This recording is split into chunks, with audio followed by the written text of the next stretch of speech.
Assalamualaikum warahmatullahi wabarakatuh. Saudara sekalian, di mana saja Anda berada, selamat datang di channel Mukhlis Dendros.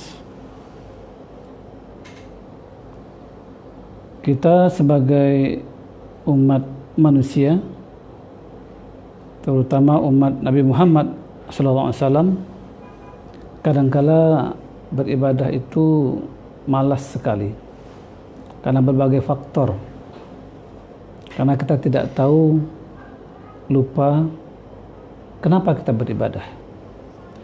Maka tausiah hari ini berjudul kenapa kita beribadah. Ibadah itu adalah wujud ketaatan seorang hamba kepada Tuhannya yang diaplikasikan dalam bentuk amal perbuatan. Dalam surat Az-Zariyat ayat 56 Allah berfirman, "Wa ma khalaqtul jinna wal insa illa liya'budun." Tidak aku jadikan jin dan manusia kecuali untuk beribadah kepadaku, mengabdi kepadaku. Jadi kehadiran kita itu memang untuk beribadah kepada Allah di muka bumi ini. Artinya kalau kita tidak mau beribadah, percuma adanya manusia diciptakan Allah. Dalam surat Hud ayat 2 Allah juga berfirman, "Ala ta'budu ilallah innani lakum minhu naziru wa basyir." Agar kamu tidak menyembah selain Allah.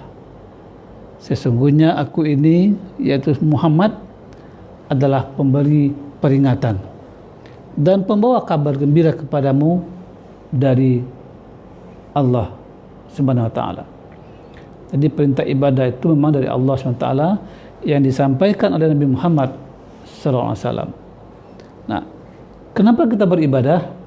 Pertama, memenuhi janji Allah menciptakan manusia. Jadi Allah punya tujuan, ya, untuk apa manusia di bumi ini. Kita hadir di dunia bukan sebatas untuk makan dan minum, berkeluarga, punya pekerjaan, punya fasilitas hidup, punya anak dan cucu, lalu meninggal dan habis perkara. Tidak. Kalau sebatas itu kehadiran manusia di bumi ini percuma. Tapi Allah punya tujuan yang sangat mulia agar kita sebagai hambanya yang mengabdi. Sebagaimana ayat yang menyebutkan tadi, "Wa ma khalaqtul jinna wal insa illa liya'budun." Tidak aku jadikan jin dan manusia kecuali untuk mengabdi, beribadah kepadaku. Nah, dengan kita beribadah berarti kita mengerti posisi kita yang diciptakan oleh Allah dengan tujuan untuk itu. Yang kedua, untuk apa kita beribadah? Ya, kenapa kita beribadah? Untuk memenuhi janji manusia. Jadi sebelum kita hadir di dunia ini, kita sudah berjanji dengan Allah akan menjadi hamba yang taat, hamba yang baik, hamba yang soleh dan beribadah kepada Allah. Tapi yang namanya janji, jangankan janji yang pernah terikat dahulu di alam ruh atau di alam rahim, sedangkan janji di dunia saja kita sering lupa dan melupakan. Tapi Allah Maha Kasih dan Sayang, ya, Dia utus para nabi dan rasul untuk mengingatkan janji itu. Surat Al-A'raf ayat 172 Allah menggambarkan ketika manusia masih berada di alam ruh, terjadi sebuah perjanjian dengan Allah, dan janji itu disebut dengan janji pengabdian. Alastu birabbikum, bukankah aku ini Tuhanmu? Maka ketika itu manusia menjawab, qalu bala syahidna, betul ya Allah, kami bersaksi. Jadi kita bersaksi bahwasanya siap untuk menjadi hamba Allah, mengabdi hanya kepadanya. Ini perjanjian yang terjadi di alam ruh. Janji itu diingatkan kembali oleh Allah dengan mengutus para nabi. Fazakir innama anta muzakir. Ingatkanlah manusia, tugasmu hanya memberi ingat kepada manusia. Apa itu diingatkan? Iyyaka na'budu wa iyyaka nasta'in. Hanya kepadamu ya Allah aku menyembah, dan hanya kepadamu minta pertolongan. Jadi yang kedua, kita beribadah kepada Allah karena untuk memenuhi janji manusia. Yang ketiga, kenapa kita beribadah? Untuk memberi makan rohani. Di dalam tubuh kita ini ada 3 unsur paling tidak. Yang pertama, unsur itu disebut dengan jasmani.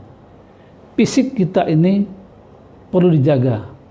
Jasmani kita ini perlu dijaga dengan sebaik-baiknya, dengan memberi makan yang cukup, yang baik, sehingga tumbuh dengan baik pula.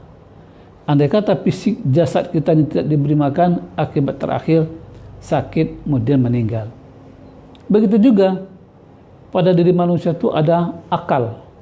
Akal juga perlu dijaga, perlu diberi makan. Makan akal ialah ilmu pengetahuan. Kalau akal manusia tidak diberi makan, tidak beri ilmu pengetahuan, akibat terakhir dia bodoh, tidak punya ilmu. Yang ketiga, pada diri kita tuh ada namanya rohani. Rohani juga perlu makan, perlu dipelihara. Makanan rohani itu ialah ibadah. Buya Natsir dalam bukunya Kapita Selecta menyebutkan bahwasanya dahulu di negeri Belanda, di Amsterdam, ada seorang profesor bernama Fahrenfest. Fahrenfest ini seorang guru besar, pergaulannya luas, hartanya banyak. Tidak ada orang tak kenal dengan dia. Tapi satu ketika diketahui sang profesor ini bunuh diri setelah membunuh anak kandungnya sendiri. Apa yang kurang dari profesor ini? Yang kurang ialah imannya. Rupanya sebelum dia membunuh diri dan membunuh anaknya, dia mengirim surat kepada temannya yang bernama Constant. Isinya menyatakan, iman itu perlu, ibadah itu penting.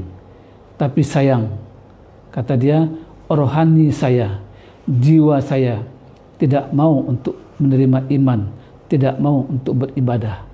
Sehingga menjadikan sang profesor tadi tragis.